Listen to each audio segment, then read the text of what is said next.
बिल्कुल ठीक, बिल्कुल ठीक। सैफुल्लाह न्याई साहब को गिरफ्तार कर लिया गया सेनेटर।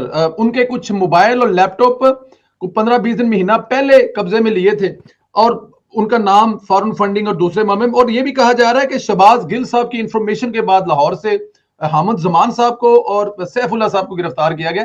इसके बारे में क्या खबर है डॉक्टर साहब? देखिए, हैदर जमान साहब की गिरफ्तारी की जहाँ तक बात है वो तो पहले से ही थी, क्योंकि जी इंसाफ ट्रस्ट के हवाले से 3 आदमी जो हैं उनको बुलाया जा रहा था। उनको काफ़ी पहले से उनको FIA बुला रही थी, जिसमें आपके इंसाफ ट्रस्ट के तारिक शफी साहब हैं, फिर एक रफ़ी लाखानी साहब हैं और एक हैदर जमान साहब हैं। ये एक्चुअली FIA इनको गिरफ्तार करना चाह रही है, जिसके ऊपर छापा भी मारा जा रहा है। ये गिरफ्तार करना चाह रही है इंसाफ ट्रस्ट के हवाले से, जिसमें खतीर रकम आई थी आपके वेलफेयर के लिए। उस रकम को कन्वर्ट किया गया वेलफेयर के बजाय 2013 के इलेक्शन में, और ख़ासतौर पे 2 मीडिया ग्रुप्स हैं, एक मीडिया एन और एक आपके कम्युनिकेशन स्पॉट है, जिसको ये सारे पैसे दिए गए और पार्टी इलेक्शंस के लिए इस्तेमाल हुआ। तो ये ममनुआ फंडिंग है और ये बहुत खतरनाक फंडिंग है जो हुई थी। इसके अलावा तारिक शफी के पर्सनल अकाउंट पे भी जो है वो लाखों डॉलर्स आए और उसको भी वो कर रहे हैं। ये तीनों इमरान खान के पर्सनल दोस्त हैं और लाहौर में ये 2 अकाउंट्स था, इसके ऊपर ये सारे पैसे आए थे और एकदम ये सारे, तो ये इनकी गिरफ्तारी जो हैदर जमान की हो गई है वो हुई है दरअसल उस फॉरेन फंडिंग की, जो कि आपके वुटन क्रिकेट क्लब से जहाँ 2.12 आया, वहाँ 6.25 डॉलर आए। इसी तरीके से 5,78,000 डॉलर आए, इसी तरह और लाखों डॉलर्स आए। तो वो आपके गलत जगह यूज हुए और इन लोगों ने उसको हैंडल किया, मिस हैंडल किया बल्कि। तो इस लिहाज से ये बहुत बड़ा एक करप्शन है, जिसकी बुनियाद पे इन तीनों को गिरफ्तार किया जा रहा है और हैदर जमान साहब गिरफ्तार हो गए। अब रही बात सैफुल्लाह न्याजी साहब। सैफुल्लाह न्याजी साहब, इमरान खान कहते हैं ना जिसकी जान तोते में है, तो इमरान खान की अगर जान देखी जाए जिस तोते में, वो है सैफुल्लाह न्याजी साहब। अब मसला ये है कि सैफुल्लाह न्याजी साहब के यहाँ एक बहुत अहम इंफॉर्मेशन मिली, इंटेलिजेंस से FIA को शेयर किया गया है कि जनाब सैफुल्लाह न्याजी साहब जो हैं वो वेबसाइट के ज़रिए जो है वो आपके फंड रेजिंग कर रहे हैं और वहाँ लाखों डॉलर्स आ रहे हैं और वो इस्तेमाल हो रहे हैं। और वो सब के सब कहाँ से आ रहे हैं? गैर मुल्कियों से आ रहे हैं, गैर मुल्की लोगों से आ रहे हैं, गैर मुल्की इदारों से आ रहे हैं। और इसमें मेजॉरिटी ऑफ द फंड्स हो सकता है कि जी ये एक मुल्क के खिलाफ साजिश जो करते हैं। और सबसे बड़ी बात इस फंड्स की ये थी कि पाकिस्तान से इसका एक्सेस नहीं था, इसका एक्सेस जो है वो बाहर से था और सैफुल्लाह न्याजी इसको हेड कर रहे थे और बहुत छुपा के कर रहे थे। यकीनन हो सकता है कि इसको शहबाज गिल को जब गिरफ्तार किया गया हो तो शहबाज गिल साहब ने ये लीक किया है, तभी तो उनकी जमानत भी हुई है, तो लीक किया था ये सारी और बहुत सारी इंफॉर्मेशन उन्होंने दी है। अब ये इंफॉर्मेशन इंटेलिजेंस के पास जो पहुंची, चाहे इससे पहुंची है चाहे उनके अपने जराए हैं, लेकिन ये खबर वहां से आई और फिर FIA ने फिर सैफुल्लाह न्याजी साहब को उठा लिया। और सैफुल्लाह न्याजी साहब को जाहिर है एक इस केस में, और दूसरा जो आपको पता है कि 4 मुलाजमीन के जो अमाउंट्स था, जो उनके अकाउंट्स था, उसमें करोड़ों डॉलर्स आए थे। उन मुलाजमीन को जब FIA ने इन्वेस्टिगेट किया तो पता चला कि जनाब हम तो ये पैसा ब्लैंक चेक हम दे देते थे और वो ले जाते थे, हमें नहीं पता पैसा कहाँ से आया, किसने निकाला। लेकिन जब उनसे पूछा गया कि इसके पीछे कौन है, कौन निकालता है, तो पता चला कि जनाब सरदार अजहर कोई तारिक हैं करके हैं, उनके फाइनेंस के हेड, वो निकालते हैं। और इनके एक इमरान खान के जो है वो बहुत ही इम्पोर्टेंट पर्सनल मैनेजर हैं, वो ले जाते थे। उसके बाद फर्दर इंफॉर्मेशन ली गई तो पता चला कि सैफुल्लाह न्याजी साहब इन फंड्स को देखते थे और आमिर कैनी साहब। तो अब मैंने भी पिछले दिनों जब सैफुल्लाह न्याजी साहब गिरफ्तार हुए थे तो मैंने ये प्रेडिक्ट कर दिया था कि आमिर कैनी साहब भी गिरफ्तार होंगे और सरदार अजहर साहब भी गिरफ्तार होंगे।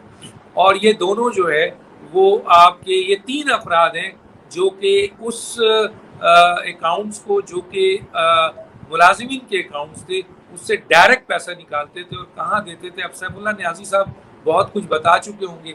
अब सैफुल्लाह न्याजी साहब जितना बता चुके होंगे उसका जाहिर है कि सारा का सारा, क्योंकि इमरान खान के 2 अकाउंट्स भी इस्लामाबाद में पकड़े गए जिसमें 40 लाख का वो है, तो अब ये है कि घेरा बहुत तंग है। मुझे लगता है बनी गाला में कुछ चीज़ें हैं मारने के लिए FIA जो है वो आपके सर्च वारंट जा रही है। अब देखें प्राइम मिनिस्टर साहब कब देते हैं।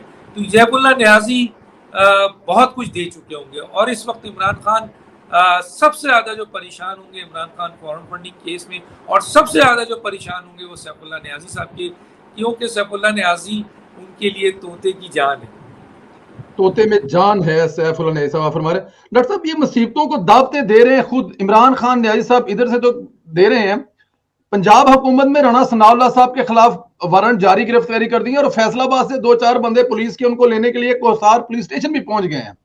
तो ये क्या राणा साहब के कहर को दावत देने वाली बात नहीं है सर? देखिए, बात दरअसल कहने का ये है कि उन्होंने काउंटर तो करना है ना, उनके पास पंजाब की हुकूमत है। अब उन्होंने, आपको ये पता है कि जी काउंटर करेंगे तो फिर मामलात टॉक्स पे जाएगी। इमरान खान साहब पूरी तरह इस वक्त एक्सपोज हो चुके हैं। उनकी FIA ने एक तो पहले ही फॉरेन फंडिंग में इलेक्शन कमीशन ने उनको बिल्कुल एक्सपोज कर दिया था, उसके बाद FIA इन्वेस्टिगेशन में 2000% जो है वो और एक्सपोज हो गए हैं और उनको अच्छी तरह पता है कि इसमें मुझे बचना नहीं है। गिरफ्तारी भी है, सज़ा भी है और नाअहली भी है। तोशा खाना भी है, साइपर का केस भी बहुत इंपॉर्टेंट है जिसमें वो फंस चुके हैं। तो जाहिर है कि इमरान खान साहब के पास अब कोई रास्ता नहीं है। लॉन्ग मार्च इस तरफ जाएंगे, लेकिन वो उसका भी क्या असर होगा बताऊंगा। लेकिन इंपॉर्टेंट ये है कि वो काउंटर करेंगे। अगर राना सनाउल्लाह को काउंटर करेंगे तो फिर जाहिर है कि वो सैफुल्लाह न्याजी की जान छूटेगी। इसी तरीके से आप वो किसी और को काउंटर करेंगे वहाँ पे तो वो फिर छूटेगी। तो ये एक है। लेकिन आप ये देखें कि परवेज़ इलाही जब तक थे पंजाब में, तो उस वक्त तक ये अटैक नहीं हुआ, ये काम नहीं हुआ। तो इसका मतलब है परवेज़ इलाही इसके लिए इंटरेस्टेड नहीं थे। लेकिन जैसे ही वो गए हैं, मियाँ असलम साहब ने एक्चुअली वहाँ की वजारत आजकल संभाली हुई है, चीफ मिनिस्टरशिप इमरान खान की नज़र के लिहाज से, क्योंकि इमरान खान ने उनको चीफ मिनिस्टर बना दिया है इस वक्त PTI का। तो वो उन्होंने जाहिर है एक दबाव डाला होगा और फिर जाहिर है कि वो जो इदारे हैं उन्होंने फौरी तौर पर एक्शन लेना पड़ा उनको, नहीं तो उनको उनकी सीट चली जाती। तो हालांकि इस्लामाबाद की चीफ सेक्रेटरी और पंजाब का चीफ सेक्रेटरी और पंजाब का IG जो है इस सिलसिले में बहुत रजिस्ट कर रहे हैं। लेकिन अब परवेज़ इलाही साहब जो हैं वो क्या उनका रोल होगा आने के बाद इस सिलसिले में। लेकिन बज़ाहिर एक बात तय है कि उन्होंने एक बात वाज़ेह कर दी है IG इस्लामाबाद ने कि हमारी पुलिस जो है वो लॉन्ग मार्च को सपोर्ट तो करेगी, सिक्योरिटी तो देगी, लेकिन वो उसका हिस्सा नहीं बनेगी। और दूसरा, पंजाब के दायरे से वो नहीं निकलेगी किसी भी सूरत में। तो ये काउंटर अटैक तो उनकी तरफ से होगा भाई। ठीक। और ये सब कुछ जो है वो इमरान खान साहब के करीबी वजीर करें। क्या वफाकी हुकूमत गवर्नर राज लगाने का भी सोच रही सर, सोच सकती है? क्यों नहीं। जब आप फर्ज कीजिए कि अगर आप ये फैसला कर लें कि KPK की हुकूमत सरकारी तौर पर सरकारी वसाइल पूरी तरीके से, और पंजाब की हुकूमत पूरी तरीके से, गिलगित बल्तिस्तान आज़ाद कश्मीर की हुकूमत पूरी तरीके से सरकारी वसाइल ताकत लोगों के साथ अगर चढ़ाई करेगी, 1% मान लें कि अगर ये होता है तो फिर तो जाहिर है आईनी और कानूनी तौर पर मरकज़ के पास ये इख्तियार है कि वो गवर्नर राज लगा देगा। बिल्कुल ठीक सर। फवाद चौधरी और शेख रशीद इस वक्त बढ़ चढ़ कर एस्टैब्लिशमेंट पर हमले कर रहे हैं।